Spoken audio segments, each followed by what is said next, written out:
નમસ્કાર. ફૂલ છે, ચંદન છે, રિશ્તોમાં બંધન છે. આપ સૌને આનંદીબા રાજપૂતના સત સત વંદન છે.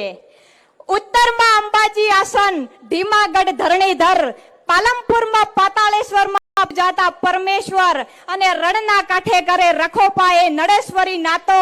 સૌથી ન્યારો, સૌથી પ્યારો આ મારો બનાસકાંઠો. એવી આપણી બનાસની પવિત્ર ભૂમિમાં આજે ગામ સણાદર મુકામે આપણે મળ્યા છીએ ત્યારે અત્રે ઉપસ્થિત ગુજરાત વિધાનસભાના માનનીય અધ્યક્ષ શ્રી તથા બનાસની જીવાદોરી એવી બનાસ ડેરીના યશસ્વી ચેરમેન શ્રી માનનીય શંકરભાઈ ચૌધરી સાહેબ, ઉપસ્થિત મંચસ્થ મહાનુભાવો તથા આપ સર્વેને મારા જય શ્રી રામ. મિત્રો, જિલ્લાના પશુપાલકોને આર્થિક રીતે સુસજ્જ કરવા માટે આપણા શંકરભાઈ સાહેબ હંમેશા પ્રયત્નશીલ રહે છે. દામા બાયોગેસ પ્લાન્ટ અને માટી બચાવો અભિયાન થકી આજે બનાસ ડેરીની ખ્યાતિ વૈશ્વિક સ્તરે એક નવી ઓળખ ઊભી થઈ છે. માનનીય વડાપ્રધાન શ્રી મોદી સાહેબે પણ જનસભાને સંબોધતા જણાવ્યું હતું કે બનાસ ડેરીએ વેસ્ટમાંથી બેસ્ટનું સર્જન કરીને જિલ્લાના ખેડૂતો અને પશુપાલકોને આવક વધારી રહી છે.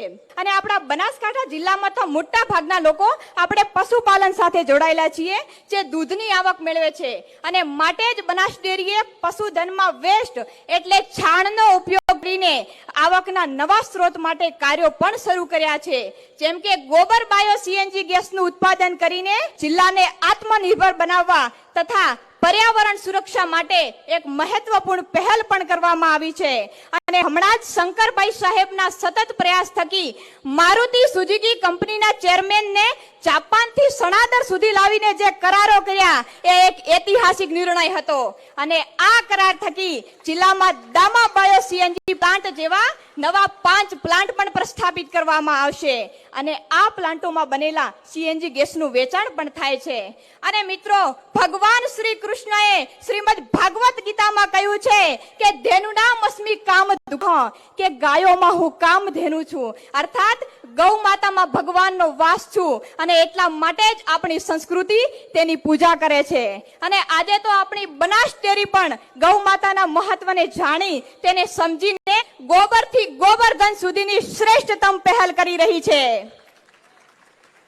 મિત્રો, બનાસકાંઠા જિલ્લાને પ્રાકૃતિક જિલ્લો બનાવવાનો અને પ્રાકૃતિક ખેતી અપનાવવાનો બનાસવાસીઓએ સંકલ્પ કર્યો છે. અને આ પહેલનો હેતુ જમીનની ગુણવત્તા જાળવી રાખવાની, જમીનની ફળદ્રુપતા જાળવી રાખવી અને રાસાયણિક ખાતરોનો ઉપયોગ બંધ કરવાનો છે.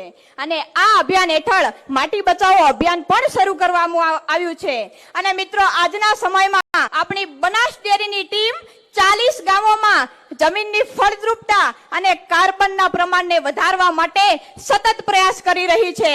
અને આ પ્રયાસ થકી જિલ્લામાં પ્રાકૃતિક ખેતીને પ્રોત્સાહન આપવામાં આવશે. અને આપણી ધરતી સ્વચ્છ અને સ્વચ્છ રહે તે માટેના પગલા પણ લેવામાં આવશે. મિત્રો, પ્રકૃતિ જેવી નથી બીજી કોઈ કૃતિ, ઈશ્વરની સર્વશ્રેષ્ઠ છે આકૃતિ. થઈ ના જાય કહી એની વિસ્મૃતિ, તો ચાલો રાખીએ સૌ એના તરફ જાગૃતિ.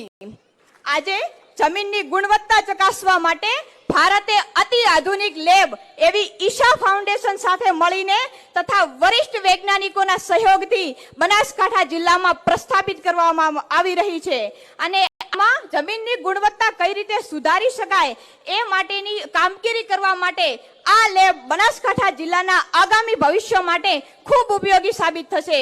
અને મિત્રો, અત્યારે જમીનમાં સતત જંતુનાશક દવાઓ અને રાસાયણિક ખાતરોના ઉપયોગથી જે ખેતીલાયક જમીનો બગડી ગયેલી છે એને સુધારવા માટે આપણા જિલ્લામાં એક અભિયાન પણ શરૂ કરવામાં આવ્યું છે.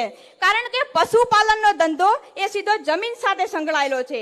તેથી સ્વાભાવિક છે કે જમીન જેટલી વધુ ફળદ્રુપ હશે એટલા જ સારા અનાજ અને ઘાસના પાકો મળશે. અને જેટલો સારો ખોરાક મળશે એટલો પશુઓ દૂધ પણ વધારે આપશે. અને મિત્રો, આ અભિયાન માત્ર દૂધ અને તેની ઉત્પાદન પૂરતું જ મર્યાદિત નથી, પરંતુ તે તો સમગ્ર જિલ્લાના વિકાસ અને વ્યવસાયની ઉન્નતિની દ્રષ્ટિ સાથે છે. અને આ દ્રષ્ટિ સાથે આપણું નિયામક મંડળ સતત કાર્યરત છે. સતત અમારા જેવા મહિલા પશુપાલકો માટે ચિંતિત રહેવા બદલ ચેરમેન શ્રી અને પૂરા નિયામક મંડળના અમે સૌ આભારી છીએ.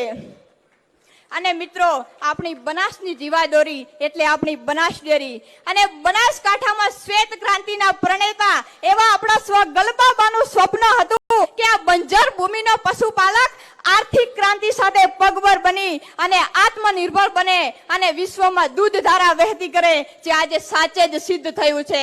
તો એવા ગલબાબાને સત સત નમન. અને આપણી બનાસ ડેરીના યશસ્વી ચેરમેન શ્રી માનનીય શંકરભાઈ ચૌધરી સાહેબને પણ વંદન સહ અભિનંદન, કારણ કે એમના સફળ નેતૃત્વના કારણે આજે મહિલા પશુપાલકોને મહિલા સશક્તિકરણ તરફ સફળતા મેળવવામાં એક નવી દિશા મળી છે.